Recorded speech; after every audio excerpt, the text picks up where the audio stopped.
आइए अब campaign designing शुरू करते हैं और इस सेशन के अंदर मैं आपको सिखाऊंगा कि सर्च ऐड की कैंपेन को किस तरीके से बनाना होता है और किस तरीके से आपने डिज़ाइन करना होता है। सबसे पहले जब आप अपने इंटरफेस पे हैं तो यहाँ आप अगर गौर करें तो आपको कोई डायरेक्ट लिंक या डायरेक्ट बटन नज़र नहीं आ रहा होगा कैंपेन डिज़ाइनिंग का। मेरे नज़दीक ये एक छोटा सा फ्लॉ है गूगल एडवर्ड्स के अंदर, और अगर कोई गूगल में से मुझे सुन रहा है तो भाइयों यहाँ कोई प्लस का साइन ऐड कर दो मेन स्क्रीन के ऊपर जो आपका लैंडिंग पेज है, ताकि डायरेक्ट कैंपेन को हम एक्सेस कर सकें।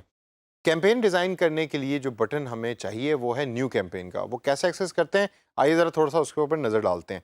सबसे पहले आप लेफ्ट पे ओवरव्यू के नीचे देखें तो कैंपेन का बटन आपको नज़र आएगा। इस पर आप क्लिक कीजिए। क्लिक करने के बाद नीले कलर का ये प्लस साइन जो है, इसके थ्रू आप न्यू कैंपेन डिज़ाइन करना शुरू करेंगे। इस नीले बटन पर क्लिक करें। क्लिक करने के बाद न्यू कैंपेन्स पे क्लिक करें। न्यू कैंपेन पे क्लिक करने के बाद गूगल एडवर्ड अब आपको डिफरेंट ऑब्जेक्टिव्स और डिफरेंट टाइप ऑफ एडवर्टाइजमेंट्स दिखा रहा है। आप इसमें डिस्प्ले ऐड भी सिलेक्ट कर सकते हैं, आप इसमें सर्च ऐड भी सिलेक्ट कर सकते हैं, आप इसमें वीडियो ऐड भी सिलेक्ट कर सकते हैं, और भी डिफरेंट ऑप्शंस गूगल आपको यहाँ दे रहा है। आपने इसको गौर से पढ़ना है। इस सेशन में चूंकि मैं आपको सिखा रहा हूँ कि सर्च ऐड यानी टेक्स्ट ऐड जो सर्च में अपीयर हो रही होती हैं वो कैसे बनाई जाती हैं, तो I will select the option which is the first one, how to create or creating a search add.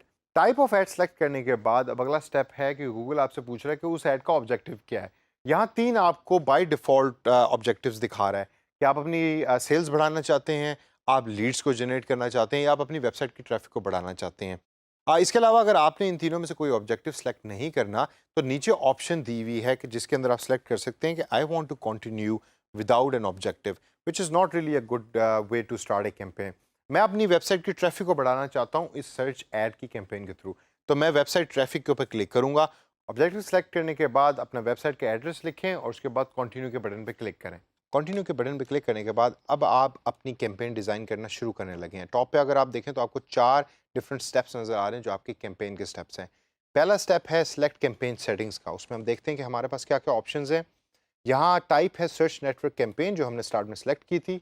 गोल है वेबसाइट ट्रैफिक, इसको हम चेंज भी कर सकते हैं अगर हम इसको चेंज करना चाहें, लेकिन मैं इसको एज इट इज़ ही रहने दूंगा। कैंपेन नाम मैं यहाँ टाइप करूँगा टेस्ट कैंपेन। आप नेटवर्क्स को यहाँ से सिलेक्ट कर सकते हैं कि आपने खाली उसको सर्च नेटवर्क में रखना है या आप दूसरी वेबसाइट्स के ऊपर भी अपनी इन टेक्स्ट एड्स को दिखाना चाहते हैं। तो I will leave both these option selected क्योंकि मैं डिस्प्ले और सर्च नेटवर्क दोनों में अपनी एड्स को दिखाना चाहता हूँ। अगली ऑप्शन है लोकेशन की, जैसे आप अपनी लोकेशन को सिलेक्ट कर सकते हैं। इसको हम डिटेल में आगे चल के एक सेशन के अंदर पढ़ेंगे। लैंग्वेज के इस पर्टिकुलर स्टेप में आप लैंग्वेज सेलेक्ट कर सकते हैं कि आपकी ऐड किन किन लोगों तक पहुंचे और वो कौन कौन सी लैंग्वेज बोलते हैं।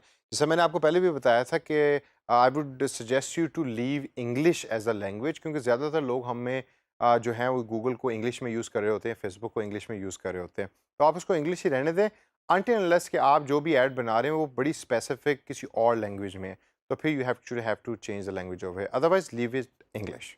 लैंग्वेज के बाद बजट और बिडिंग की दो ऑप्शंस आती हैं। इसको आप अपने तौर पे अभी देखिए, आगे चल के हम एक सेशन में इसको बड़े डिटेल के अंदर स्टडी करेंगे और उसको लर्न करेंगे। उसके बाद ऑप्शन आती है स्टार्टिंग एंड एंडिंग डेट की, जिसको आप चेंज कर सकते हैं। फॉर एग्जांपल मैं चाहता हूँ कि मेरी कैंपेन की जो स्टार्टिंग डेट है वो 13 की बजाय 20 मई हो, यानी कि एक हफ्ते पहले मैं ये कैंपेन डिज़ाइन कर रहा हूँ। और एंड डेट जो है वो अभी करंटली नन आ रही है, तो मैं उसकी एंड डेट जो है वो चाहूँगा कि 27, यानी कि एक हफ्ते के बाद मेरी कैंपेन ऑटोमेटिकली एंड हो जाए। तो I can select this from this particular option.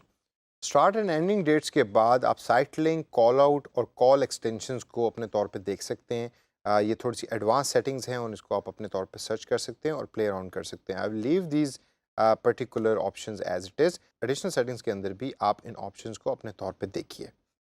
Save and continue के इस नीले बटन पे क्लिक कीजिए। क्लिक करने के बाद it will take you up to the setup ad groups. दोस्तों जब आप इस स्टेप पे पहुंचे तो you have actually given the basic information about ये campaign to Google at the moment. अब इस स्टेप के ऊपर हमने कीवर्ड्स को और कीवर्ड्स के ग्रुप को डिसाइड करना है।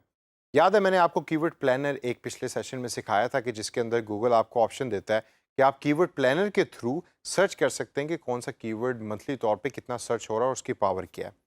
उसको जहन में रखिए और उसको दोबारा प्रैक्टिस कीजिए, और अगले सेशन के अंदर मैं आपको सिखाऊंगा कि इस पर्टिकुलर स्टेप पे कीवर्ड्स किस तरीके से आपने डालने हैं और कैसे कीवर्ड्स आपने सेलेक्ट करने हैं।